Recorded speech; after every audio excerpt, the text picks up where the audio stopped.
Welcome everyone to the We Do Care Educational Forum in the city of Detroit, the 2021 We Do Care Educational Forum, live here at the Samaritan Center on the east side of Detroit, where we are less than 2 weeks away from an election day.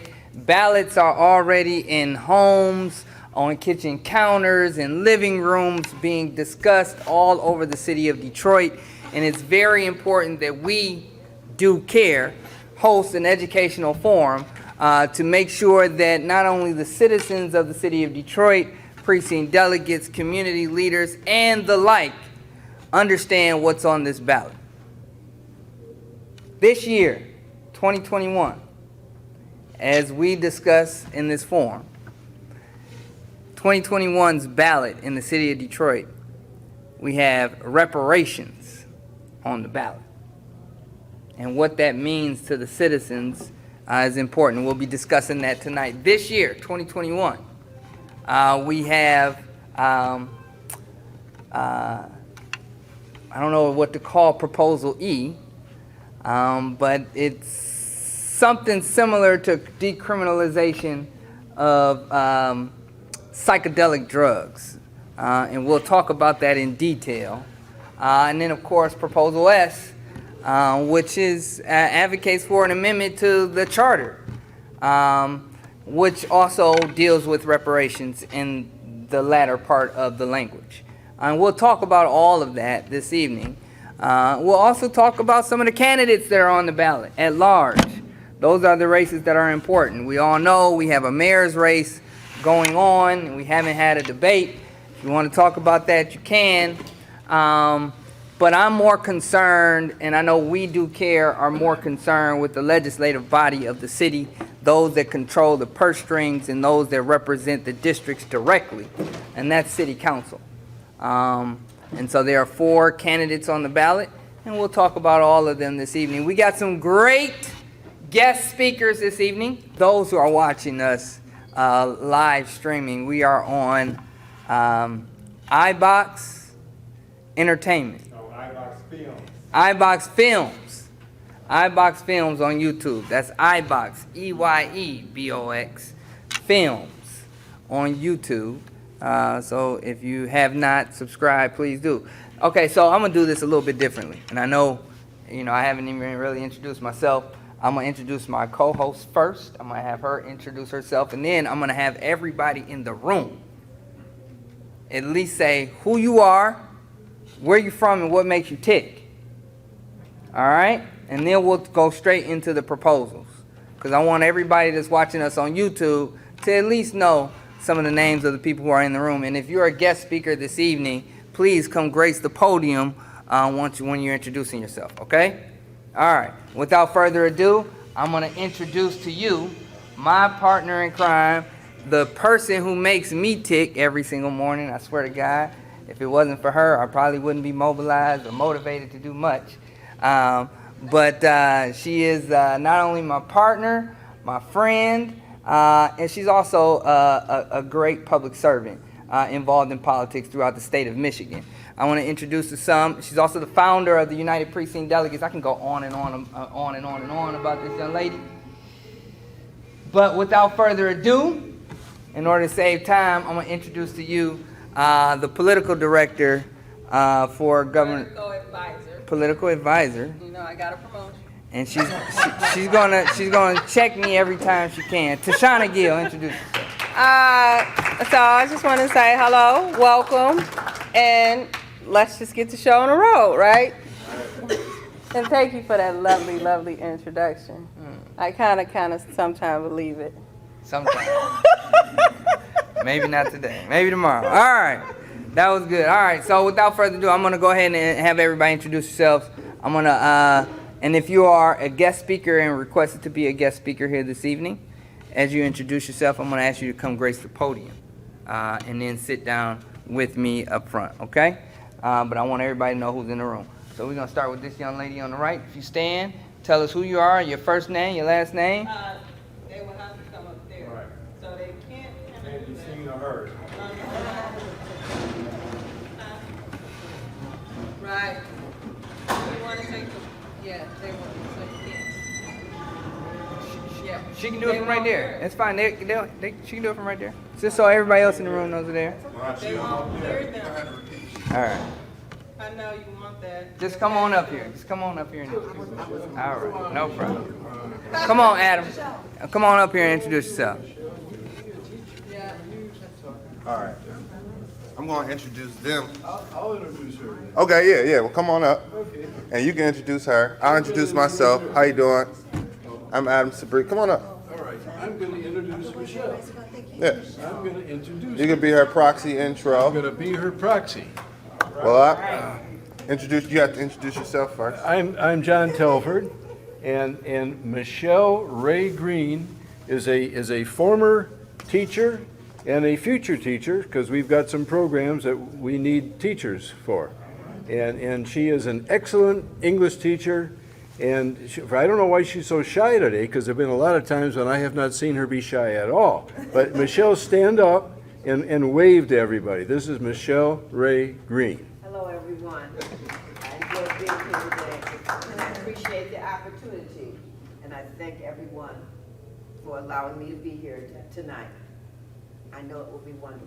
See, now, didn't she do well? And she didn't want to come up to the podium?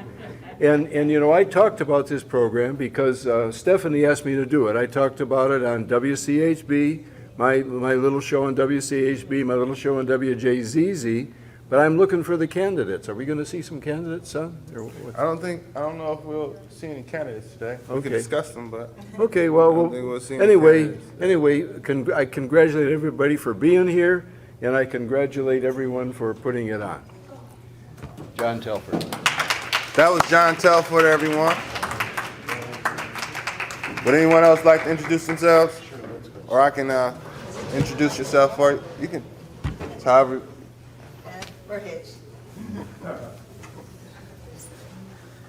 Hi, greetings. I'm Dr. Sunanda Samadar Corrado, and this is my husband, Joe Corrado. Joseph Corrado. Yes, and we're co-founders of Education by Design.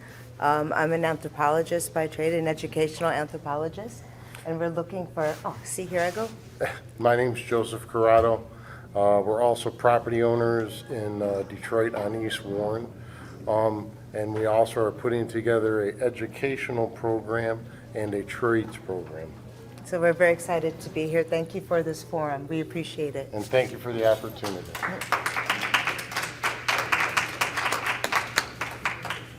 All right, we got a couple other people I want to make sure we introduce. Did you want to come and introduce yourself?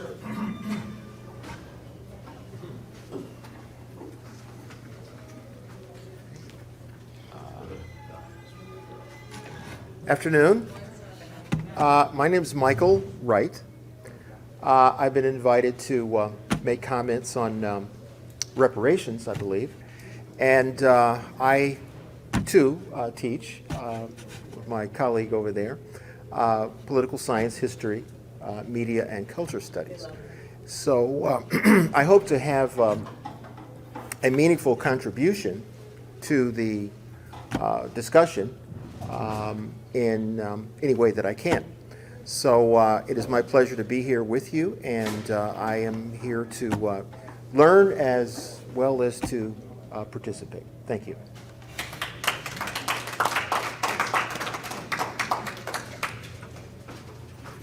All right. Do we have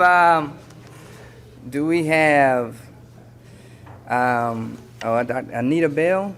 Is she here? I'm sorry. Anita Heath. Peaks. Please introduce yourself. I got it.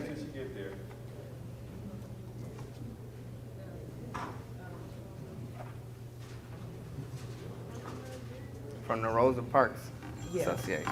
Anita Peaks. Hello, my name is Anita Peek, P-E-E-K, and I'm from Rosa and Raymond Parks Institute.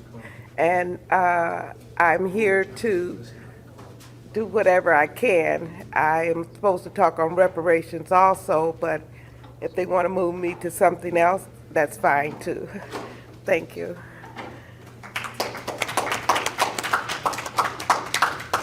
All right, let's get this conversation started. So, proposal R, which is a proposal to establish a task force / committee on reparations in the city of Detroit, the largest African American city in the country. And it was a initiative championed by the city council, primarily city council pro tem Mary Sheffield, who wanted to establish a task force anyway. And I think the history is they wanted to make sure that this was on the ballot to make sure that the public understood how important this is for the African American community and others who have suffered, just like the African American community. And so I know we got plenty of people in this room, including Attorney Adam Sabri, but we're going to go ahead and get started with your what you feel about Proposal R, whether you're for or against, and the facts about the outcome, if it's passed and or if it fails. Hello, everybody. I'm Attorney Adam Sabri. I practice law in the city of Detroit in the state of Michigan. Been an attorney for almost 10 years now. Grew up here, public schools, Bates and Renaissance. I'm also a professor in political science and criminal justice at Wayne County Community College as an adjunct professor. I was invited to speak on reparations and some of the other proposals, and I think it's a no-brainer when it comes to reparations, but the question is, how is it administered? I mean, there are a lot of questions on how it will be administered, but I'm assuming that the consensus would be a thumbs up for reparations. Hopefully through this conversation, we'll grow closer to understanding what the actual plan would be and have more of a vision of how it will look if it were actually enacted. Because I don't think we all get a check if we qualify, once it's passed. So what does this really mean? So hopefully we can go through everyone can pick up and put their 2 cents and put their bit into the big pie. And by the end of the day, we have a greater understanding of what we're voting for. Does anyone have any questions?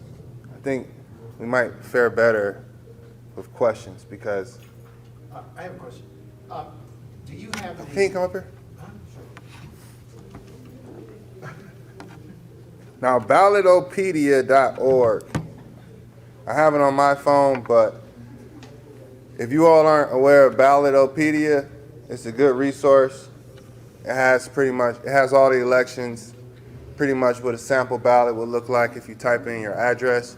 So as a common resource, it's free. It's free, and it's pretty accurate. So use it as a resource.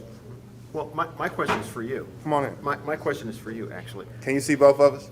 Yeah. All right, cool. So, do you have the exact language of the proposal itself? Could you read that? Let's do. Since that's a legal, we're talking about a legal ballot proposal referendum, and it's just for the city of Detroit, I take it? Correct. Okay. So, could you go over that just for everyone's edification, including myself, what the proposal actually calls for? Would you like to stay up here with me? I would, sure. Okay. Sure. All right, so resolution. So I pulled this up on Ballotopedia. It's a draft of the resolution. And it's the resolution to place reparations initiative on ballot. So Council President Pro Tem Sheffield directed the Legislative Policy Division to place a reparations ballot question before the voters during the November general election. So this is where we're at. The draft resolution is attached. So I'm going to read this drafted resolution. Whereas City Council recently passed and adopted a unanimous resolution supporting community reparations for Black Detroit, and whereas an initial step in implementing Council's resolution would be public affirmation of support for reparations at a regular city election. That's where we're at right now. So first was the adoption from City Council to have some type of community reparations plan. Secondly, we're at the public affirmation. We, the people of the city of Detroit, have to affirm the intent of the council in order to move this bill forward. Okay. So we're in section 3. Whereas section 3-105 of the city charter provides that council may submit by resolution adopted not less than 70 days before any election, any proposal to voters of the city. So that's basically saying before 70 days before the election, council submitted this proposal. So according to section 3-105 of the city charter, which is the rule book for the city of Detroit, this is appropriate to be placed on the ballot. And whereas implementation of reparations for Black Detroit will be materially aided by establishing a voter-supported reparations committee to make recommendations for housing and economic development programs that address historical discrimination against Black community in Detroit. So That answers my question. So let's break this apart. Okay. Implementation of reparations for Black Detroit. We still have to define Black Detroit. Right. Will be materially aided by establishing a voter-supported reparations committee. So everybody who has a say, who can vote in Detroit, is going to vote on this reparations committee, right?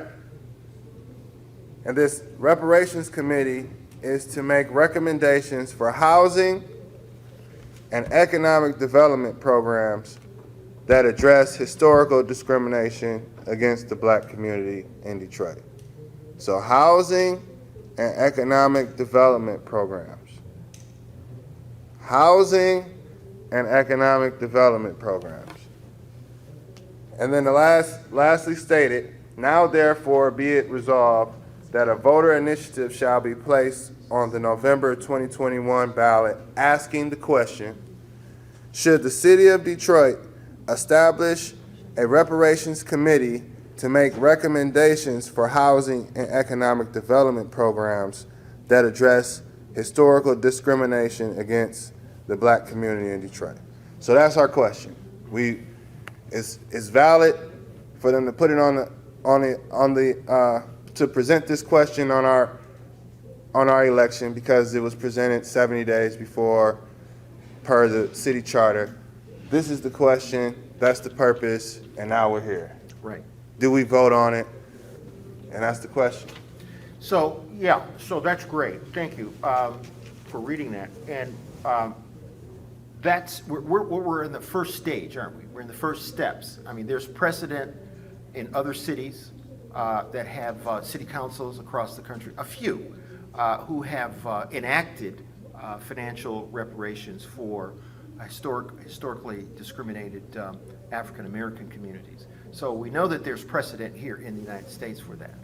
And the way I understand the proposal is that it's a first initial step in a broad kind of approach, as I'm understanding the reading of it. That's what I understand. It's a question, should a committee be set up in the city of Detroit for housing and economic development when it comes to reparations? Right.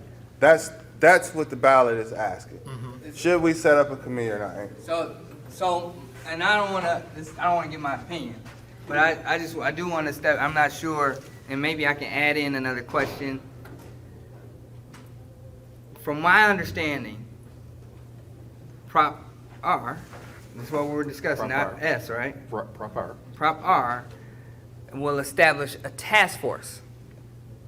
It can be a committee / task force. A task force can be established by the city council with or without a ballot initiative. So whether this passes or not, the city council has the right already to establish a task force on reparations.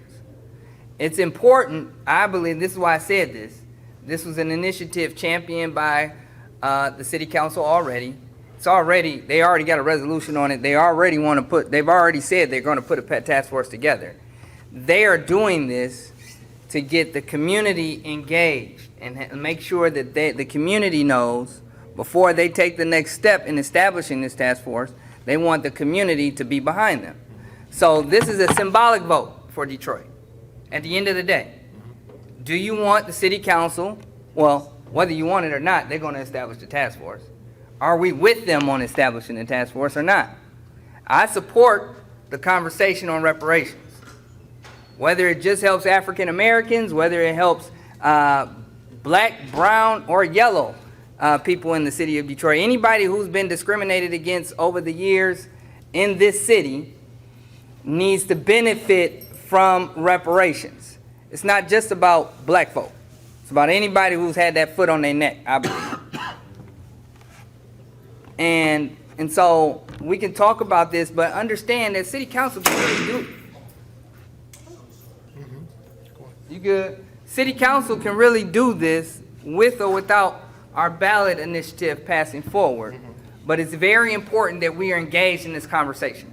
It's very important that we vote yes on this because we want the city council to know that we support reparations in the city of Detroit, not just for black folk, but for everybody who's had a foot on their neck in the past. And that's why I thought that's what I thought Proposal R was about for me. Yeah, I understand. So the way the proposal is structured, the language, so are we going to be confined? Is their scope of authority going to be confined to housing? And economic development. And economic development. So those are fairly broad terms. So fairly broad. So there are other areas that we need to address. Education. Sure. I would have thought that that word should have been included in there somehow. So if the proposal is successful, might it be confined to just those two areas? It looks like this is what Because based on that would be the legal language. the would it not? question that's presented is, should the city of Detroit establish a reparations committee to make recommendations for housing and economic development programs that address historical discrimination against the black community in Detroit? That, outside of the reparations committee, it's a housing and economic development program. Right. So, understanding that question, and Mr. Williams said that this is more so symbolic. He provided his input, and knowing that City Council has the authority to establish these committees, one, and I'm posing this question, why now? Two, why is the input important? So I don't have an opinion on or an answer for those two. I mean, I have an answer for the second one. I have an opinion on the second one, so I think it's important that we get our input. But does anyone want to come up here and provide their vision of reparations, I mean, within the scope of housing and development or economic development, or say what they think it should be outside of that? And I think you have to come up here just due to technical My name confines. is Jonathan Hyde. My question is, I don't know if it can be answered, but whichever way this goes, how is it going to be funded? Whether it's going to be funded by the federal government, the state government, or the city government? And if it is funded by the city government and we're a majority African American city, how is a majority African American city going to pay taxes in order for the city to give money back to those African Americans? And that's my question, is where would the funding come from? If anybody can answer that. Thank you. Thank you. So that question is on the board. Where's the money coming from? And in a predominantly African American city, is it a wash to a certain extent? Is that an accurate take on that question? And You're you know, answering the question, or you got another question? You answering the question. Oh, hey, I like this. it's good. I was going to say that this is just a committee. They're not. This is just a committee. They are not even beginning to talk about money and how it would be distributed. This is just a conversation about a committee. Why? I assume it's because it's election time and people thought that this would be a good time for people to show their interest. But this is only to establish a committee. They are not talking about doing anything for anybody. And especially when they put it in the vein of a majority black city that has already been taken advantage of. We already have issues with our property taxes and other issues. To me, if they were really talking about making a difference, they would have put a bill on there to make sure that we got our property tax money back. Oh, well. Instead of saying we want to make a committee. To me, it's just for conversation and hopefully, I assume, to get people to come out. But since no discussion has been, made about it, I don't think that it's going to even help get people to come out. But a committee does nothing. All they do, technically, a committee does nothing but make recommendations. Then the recommendations go somewhere else. Who knows where they go? And whether any real proposal will ever get to the ballot. Because there's enough issues out there already where people in the city of Detroit have been taken advantage of, and the city owes them money. And if they wanted to put that on the ballot, we would want that on the ballot. I hear you. She right. Let's give her a round of applause. Ms. Peak has a valid point that, a lot of times people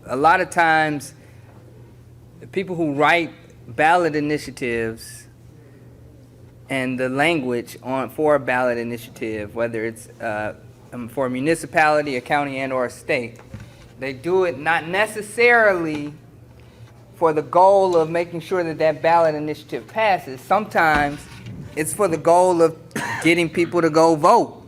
It's a singular issue to mobilize people.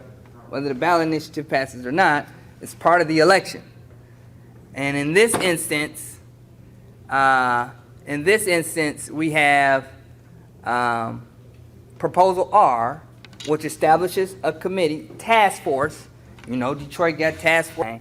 We got a task force for this, and a task force for that, and a task force for this over here, and task force for that community over there. And in actuality, you go to the task force meetings. Believe me, I've been to a whole bunch of them.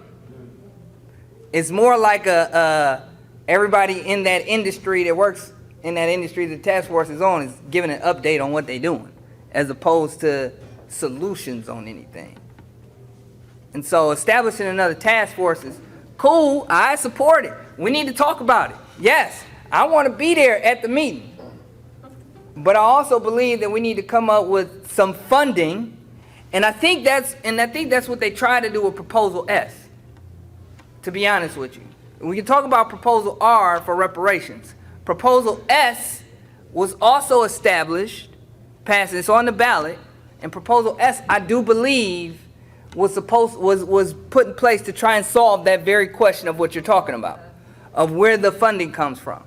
Proposal S sought to establish an amendment to the city charter to basically set aside or make sure that there is funding or some sort of direction on funding for Proposal R or for reparations. That's what the basis of Proposal S is. Can I ask a question? Can reparations occur without money being passed? I'm asking that question. Yeah, I mean, Do you all think that can happen? You know what? That's a great question. Can you provide reparations without writing a check? I think you can provide reparations by changing policy. And especially when it comes to historically things that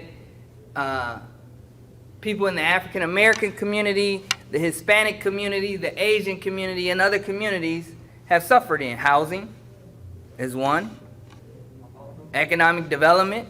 Auto insurance. I mean, if we talk about reparations on auto insurance, I think everybody in Detroit will be in line to vote. Homeowners insurance. If we talked about reparations on insurance alone in this city. Education. Healthcare. All of those are policies where we can actually establish some sort of reparations. And, excuse me, but just for clarification, attorney, could you define what reparations actually is? Well, first of all, if this were passed, there would need to be a definition of reparations.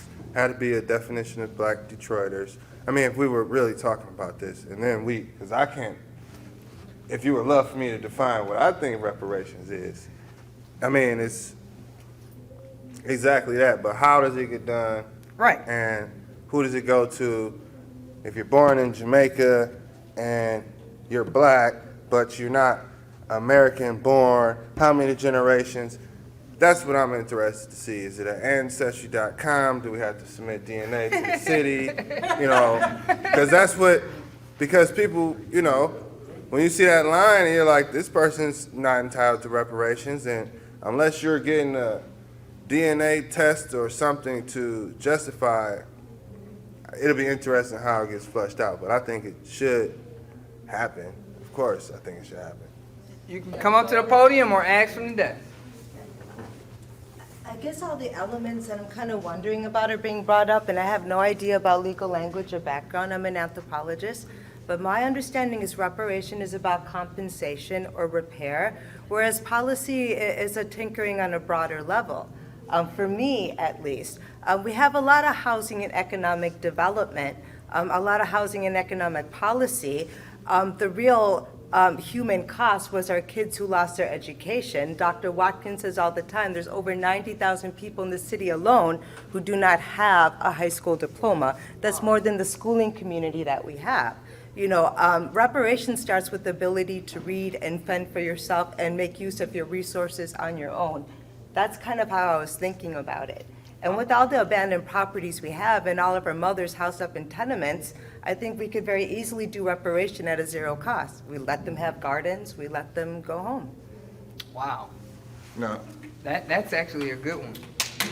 Let's give her a round of Are you applause. saying? Not just that, the housing and education, it bothers me, It bothers me that education is left out of the language. That's what bothers me. And if you want something that is based on public affirmation, I affirm education first as a stepping stone for people to be able to access, restore, and sustain and grow resources. And now, when you say give people gardens, are you saying I'm saying, why are we? repair what was taken by giving those damaged land and real estate? Welfare costs more than just letting people go back to homes.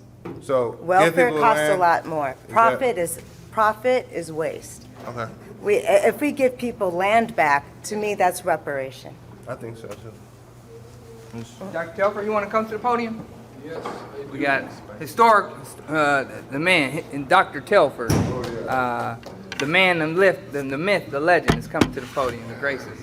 Go ahead, sir. I don't know if I'm a myth or a legend, but I do know, I do know that when we talk about reparations for Detroit, we need to look to Lansing because in 1999, the state, which is controlled then by the Republicans and largely is controlled today by the Republicans, took us over when we had probably some of the better test scores in the Detroit public schools.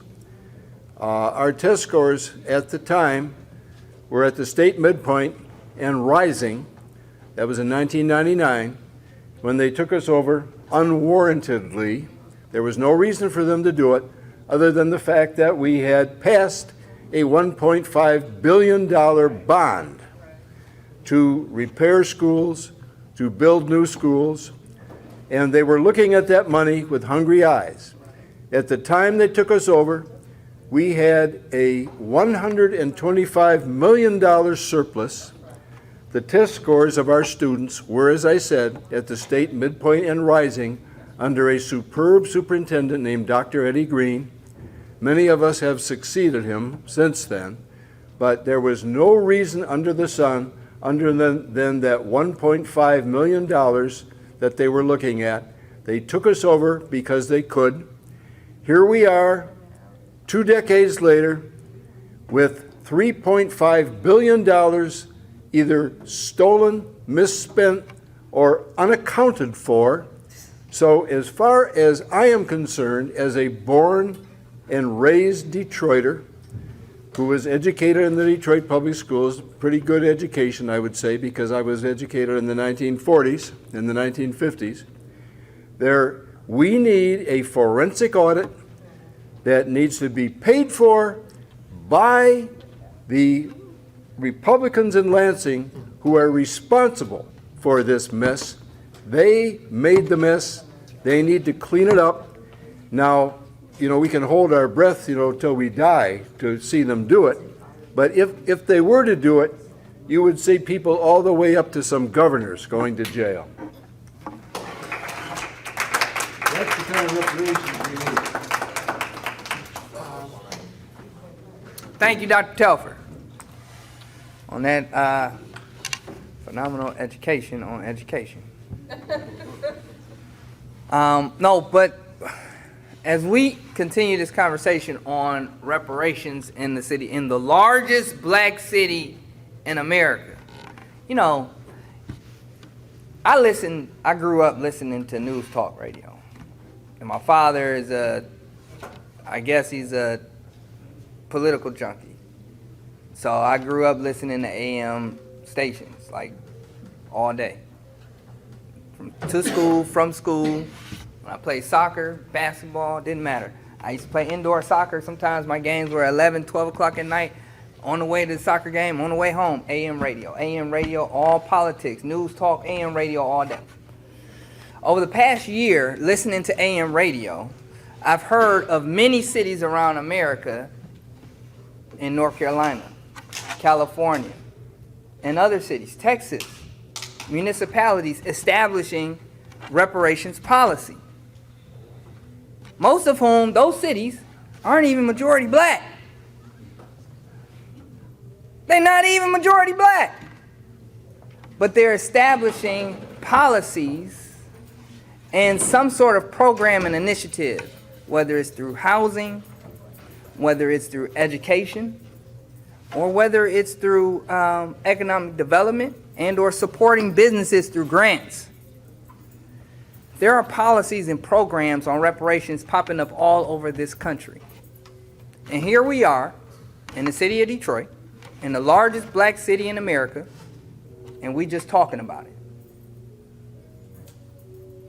We're really about to vote to talk about it. That's what we about to do. We about to vote to talk about it. That's what Proposal R really is. We're about to vote to talk about reparations in the largest black city in America. I appreciate you on what your vision on what you say reparations really is. Exactly. It is not difficult. This thing is, especially in this city, it should be easier than this. It should not be this hard. It really shouldn't. Why was it left out is my question. That's really obvious. There was a court case that was won over the poor state of our schools, right? The kids won $97 million. Why isn't this EAA. reparations? That's right. EAA is a perfect example of how our children were left behind. And that wasn't back in the 60s and 50s. That was just 2-3 years ago. And so I think, to be honest with you, and I'm giving my opinion again, trying to tell me you stop giving your opinion. Everybody don't like your opinion. You're a moderator. But to be honest with you, I believe that in Michigan, in certain cities, Detroit, Flint, Benton Harbor, Muskegon, Ypsilanti, Pontiac, education is no longer looked as a tool to provide a workforce. It's more so looked at as a cash cow for many people. Education is a cash cow for many people, including some people from the state legislature or in Lansing. And it's been that way for a while in Detroit, unfortunately. Detroit's a cash cow. Agreed. And I think what you just said, man, I think you just said something profound. I got to look this up. You said 90,000 people. What was that data you gave? 90,000 people do not have a high school diploma in the city of Detroit, for which that is larger than the actual amount of students in The school district. That's depressing. That's depressing. Something. That almost broke my heart. Almost dropped when you said that. Their hearts are dropping. They're hurting. They're not here. Now, I have You gotta go kind to of, the mic. I think I can carry it over. I really think it also needs to be defined as, Attorney the Sabri. attorney was saying, because let's say Native Americans is a perfect example. As a lot of people escaped from the South that are African Americans, actually integrated with a lot of Native American tribes, and a lot of African Americans now in the United States actually have Native American blood in them. And it really needs to be defined, because as a Native American, all this land was stolen under a whole bunch of different treaties and everything else. So it really needs to be defined on where we draw that line, because it can go so many different ways. Yeah. That it's mind-boggling. Yeah, you're right. No, that the definition has to be succinct. It has to be clearly defined. Correct. What reparations is. Not only that, but I don't think that we can solve the budget issues on where the money goes in a ballot initiative. And also with that, where I was getting with my question is, I don't think it's right if the majority of Detroit's African American paying taxes to the city of Detroit, and then the city of Detroit basically saying, hey, we're gonna give your money back to you in reparations. So that's why I said it needs to be defined on where that money's coming from, because why should it come out of African Americans' pocket? Taxpayers. Just to go right back in with a little amount taken out for admin fees. You know what? That's a good point. Yeah, okay, so, You want to come to the podium? no, I can sit here. Well, you're not on camera. It's okay, that's okay. So let's assume that Proposal R will be passed by the residents. Let's assume that. And I think we can assume that. So I think we could make better value of our time working on that assumption and listing some of the areas that the city, to present to city council, to Task force. and Councilman Sheffield specifically, to give clarity and definition to what it is we're actually talking about. Yes, the word reparations means to repair. So assuming that we can, it's predicated on the assumption that there has been damage, and we know that there has been historical damage. So now, how do we define what these terms mean? In what ways in which reparations will be manifest? So it doesn't necessarily mean that it's always some kind of financial compensation. It doesn't necessarily mean that. So what does it mean? I don't know specifically. I know 40 that- acres and a I know mule? that In Cobra has done a lot of work on this over the years. In Cobra, yeah, I know exactly, yeah. So I think that they need to be a part of this discussion. We need to look at the other successful proposals for reparations in other cities and to compare that language so that we're not repeating things that have already been done. And we can refine our objectives. So I don't mean to be critical of the City Council Task Force in their initiative, and I support the referendum. However, being an academic, I'm looking for more definition. Right, more substance. And I have to have more definition. So It's hard to say no to reparations. It's hard to, I don't think any voter is going to say no to that. I mean, I can see even people in Palmer Park who may not look like me are probably saying, hey, I'm not going to vote no on reparations. What's the point of that? I'm gonna vote for it. What are the requirements for the committee? Let's ask them. The requirements for What the, should be the requirements to sit on the committee? well, I mean, I think the task force is just like any other task force. It's made up of anybody who shows up. You know, there is a, Janae Ayers, Councilwoman Janae Ayers started a task force for second chance citizens, returning citizens. There's a task force, right? That's right. And is there a vice chair? Is there a secretary? Is there a treasurer?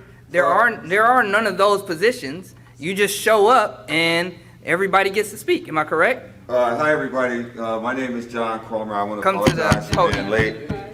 I want to apologize. Hey, Doc. It's an honor to be in your presence, Dr. John Telford. He's an amazing historian of our city. Yes, the task force, when it comes to returning citizens, all you have to do is just show up and be there. We're all on the same mission, trying to get things accomplished. When I think about reparations, as I heard, it does mean to repair. And when I think about, I was not educated in the 50s, unfortunately, but I was educated in the 70s and in the 80s. I am a Detroit Public Schools product. I consider myself a product of this city. When you talk about every aspect of our city, even crime. I went to prison for shoplifting. I've been 13 years. I've been home for about almost 20 years now. And I know that the education is the door of opportunity. I know it is the door to freedoms. I know that when I was a child in the 70s, we had things like mentoring programs, we had apprenticeship programs, we had junior achievement, we had resources.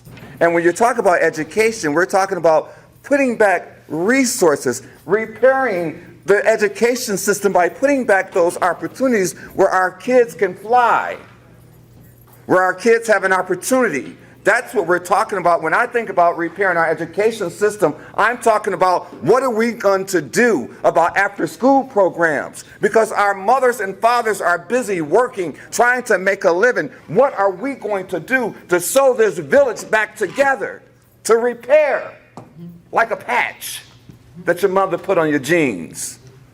We got to fix it. And that's what repairing, that's what reparations. When I think about education, I have a 6-year-old son now. I didn't get the opportunity to raise my daughter, who's here with me. My daughter's here with me tonight. 13 years away from her in prison, she's with me tonight. And my son is here with me, and God gave me a second chance. He's only in the first grade. I realize that our teachers need help. Our teachers cannot do it by themselves, and now we have made it harder for them because not only are they doing it physically, we want them to stand in front of the computer at the same time. That's not fair. We have to fix this. We have to put our village back together. And the best way to do it is through education, to make an impact through this repair. And in our world, impacts means one thing: intelligent, motivated, positive attitudes, changing the statistics. My son will not see the inside of that Wayne County jail that they're building on I-75 unless he's becoming a deputy sheriff. this your phone? Oh, thank you. God bless you all. All right. Any more campaign speeches? I'm not running for nothing, Al. Not this year. That was very inspiring. To inspire, I'm persuaded. Got my vote. And I'm gonna stay back here. My name is Dorian Evans. I hope you can hear me. I apologize. You done walked all the way up here now. But I don't, you know, I'm a germaphobe. COVID's still out here. But on a serious note, my question tonight is about the economic impact of this conversation and this task force they're gonna have. I heard a very discerning statistic yesterday. I haven't had a chance to vet it yet, but out of the top 100 cities in the United States, Detroit ranks 99th for Black entrepreneurship. And it was just, as a child of a family who owned a grocery store in Detroit, it was very disheartening. So I'd just like to get a little more information and understanding about the economic piece of this part of the reparations, because it's for economic development. You know, it's not defined yet, but that's a good statistic to look into. I know that Detroit is historically been, and this may be because of the automotive industry, to be honest, but Detroit has historically been one of the top cities for patents in the country, historically been one of the top cities for small businesses in the country. We right now still own the right to the, well, they call it the Black Mile, or the longest stretch of Black-owned businesses in a mile. Not to say that that's beneficial to everybody trying to open up a business, but we can do more than just that. And if the city of Detroit is the capital of patents, so much so that the U.S. government opened up a patent office here. That's how many. There are patents on top of patents, even in technology, engineering, and now AI coming out of Detroit like crazy. Has been for a while. But that may be pretty much because of the auto suppliers and automotive industry. Education plays a huge role in that, city versus suburbs.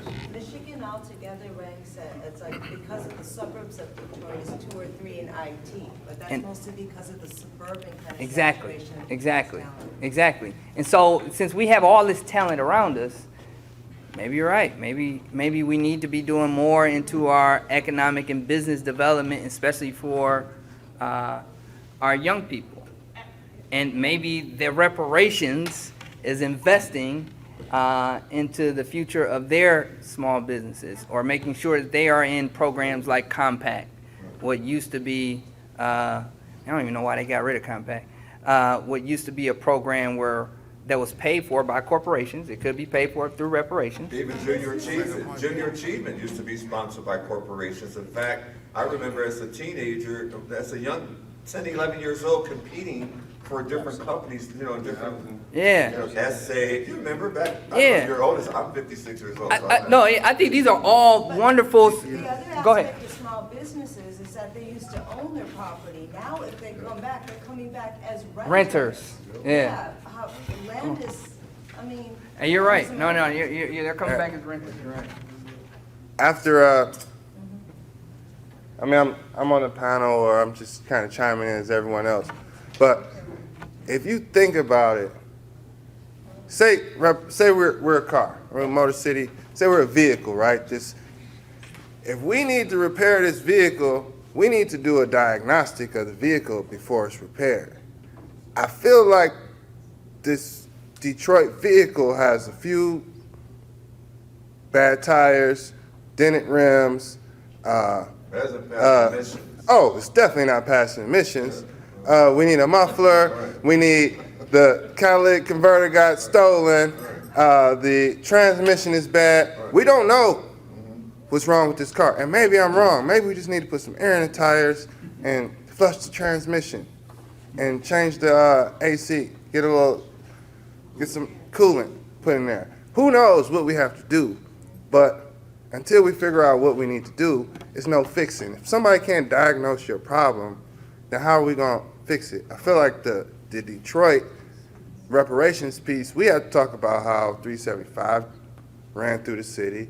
We have to talk about how the opportunities for public school students in the city versus outside of the city. What effect did that have? What effect did the generation before that generation and mental health, and figure that out.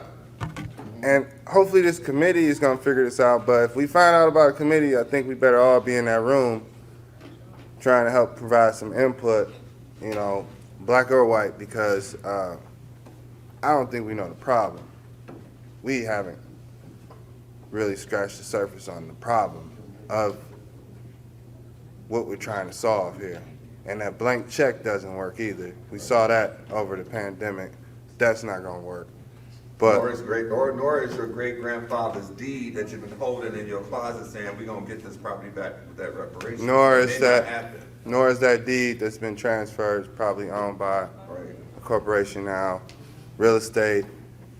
5 generations ago, the land still exists, but it's probably will have to be divvied up different. So I don't know.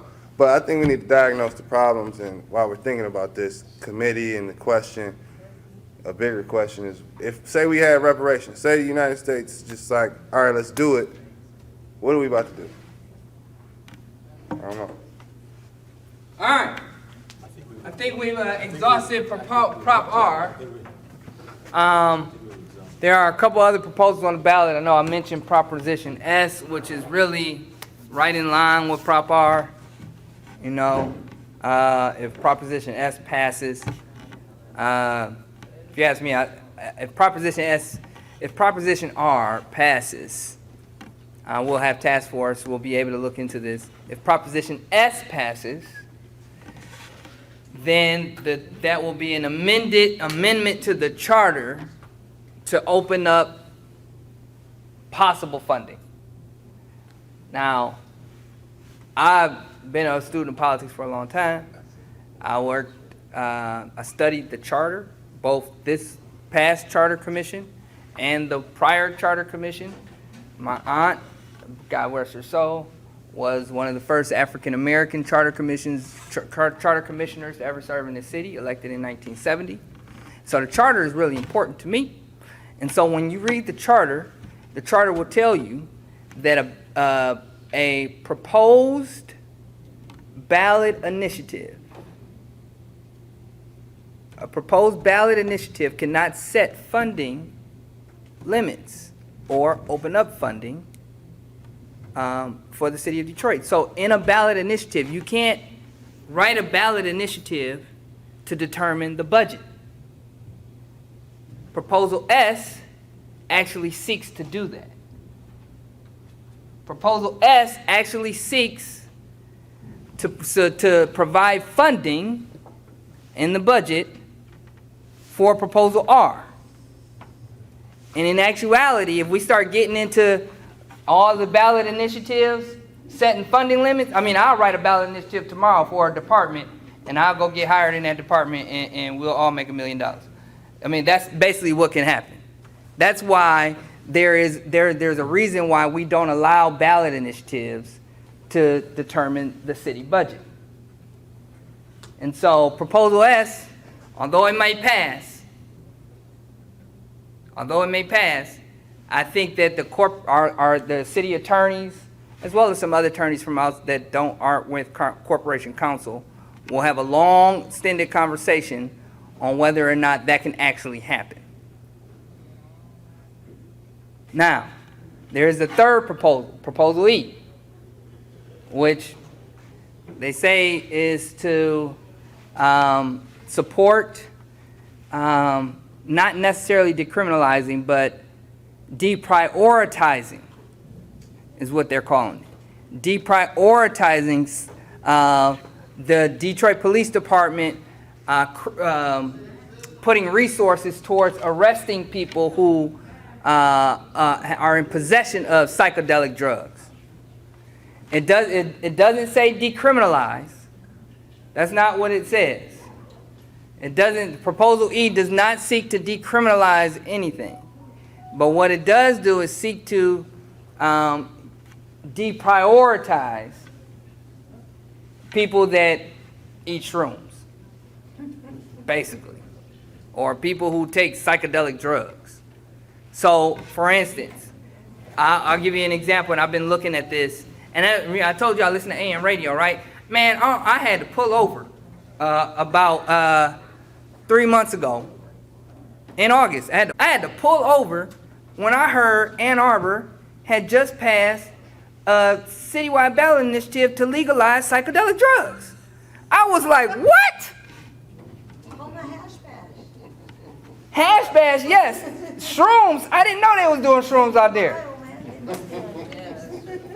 Not only has Ann Arbor passed it, but Washington, D.C. has done the same thing as well. And so I don't do psychedelic drugs.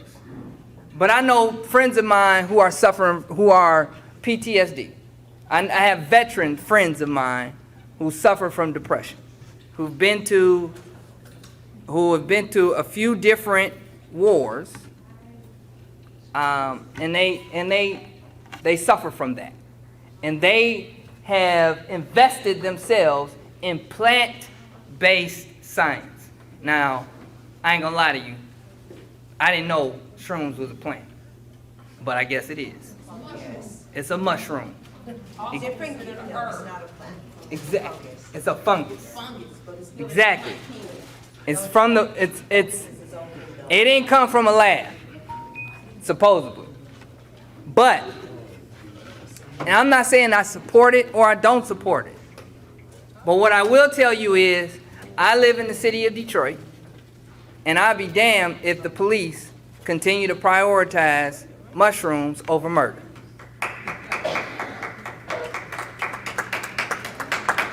I mean, that's where I am. That's why I ain't mad at them deprioritizing that, because I think we need to put more priority on everything that's going down on Greektown. All the fights, or at least all the I'm on the lodge with it. All the spin-outs. Something else has to be prioritized, you know, outside of that. And then I also believe that now that, you know, Lafayette Clinic is closed, Hawthorne Clinic is closed, and we kicked all those people out on the streets, we need to do a better job giving plant-based medication to those who are suffering from depression and other PTSD-like sicknesses or ailments. That's just my personal preference. I don't think we need a red zone or a red light district. I don't think we need to legalize shrooms or anything. I think marijuana is far enough. It is. I think we need to put a hard stop right there.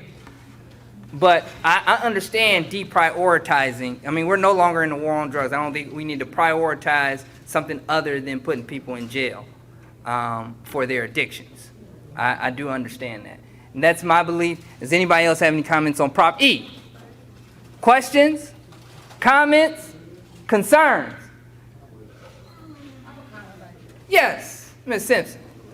The other thing that the shrooms will help with is that after, you know, it's not even after going through this pandemic, a lot of people are suffering, you know, Yes. losing people. Yeah. And, you know, all the death we've been around, Yeah. you know, whether it be from corona or just, you know, living in community, Detroit. Yeah, you're absolutely right. You know, I gotta, I ain't gonna lie to you, both my parents are psychologists. And so I grew up, they kept telling me I need to see a shrink. I thought they thought I was crazy, but in actuality, they were just telling me I was normal, and they think everybody should see a shrink. And so, I'm serious about that. And so I started to go see a shrink.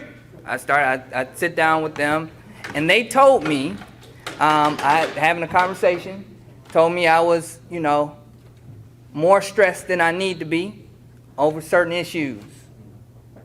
I need to find a stress reliever, you know, go work out, take a long walk, you know, go bowling. Well, guess what? I got 4 limbs, 2 arms, 2 legs. Everybody can't do that. Everybody can't do that. Everybody don't have the same abilities that we do. So I have a friend that's in a wheelchair. He's a great friend of mine. He suffers from PTSD. And I ain't gonna lie to you, I didn't find out until we started having this discussion on Prop E. He pops a 0.2 shroom pill every morning. I didn't even know it. He was like, yeah, man, that's how I'm able to stay calm and deal with some of my depression issues. I don't smoke, I don't drink. My doctor prescribed me a mushroom pill. I was like, man, you never told me you was on shrooms. I can't mess with you now. But the point of what I'm saying is, everybody ain't like me, and I understand that. Everybody goes through something. And just because people need certain plant-based drugs, they don't want to go to the doctor and get magnesium and mercury put in their system anymore. And if you're a veteran, you understand how bad that was to some people. I understand that certain people are looking at other ways to deal with their mental stability. I ain't mad at that. And I don't think James Craig or James White or whatever James is the chief right now needs to be prioritizing putting them in jail. It is the second James in office, right? Okay, I just wanted to make sure I wasn't wrong. James White, whatever his name is, needs to be prioritizing putting them in jail. We need to be prioritizing cleaning our streets and making it safer.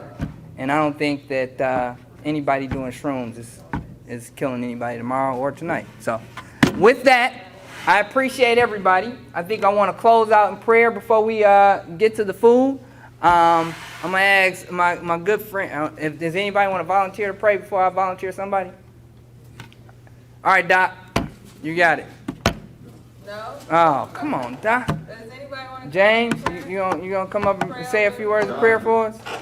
You did such a powerful election speech. No, you did, John, come on, John Cromer. You did such a powerful election speech. Oh, I'm not running for anything this time. I might do state rep. I might do state rep next Well, we year. would keep that speech on file. I might. That was good. But I enjoyed being a father, being a grandfather. I didn't announce my granddaughter in the room, so I apologize for that, my grandbaby, Jelena. Heavenly Father, we thank you for this night. We thank you for bringing us together to talk about something very important to us, Father, very important to our community, very important to the world, and very important to the future of our children. Lord, we ask that you would bless our leaders, bless our clergy, bless our world, bless the community people that come together to make things happen. Bless our educators, Father, as they educate our children, as they give our children a sense of direction that keeps them out of trouble in the first place. Father, we just thank you for this night. We ask you to bless this food for the nourishments of our body, that we will have the strength and the courage and just the will to go on and face another day. Thank you, Father, for this opportunity. Amen.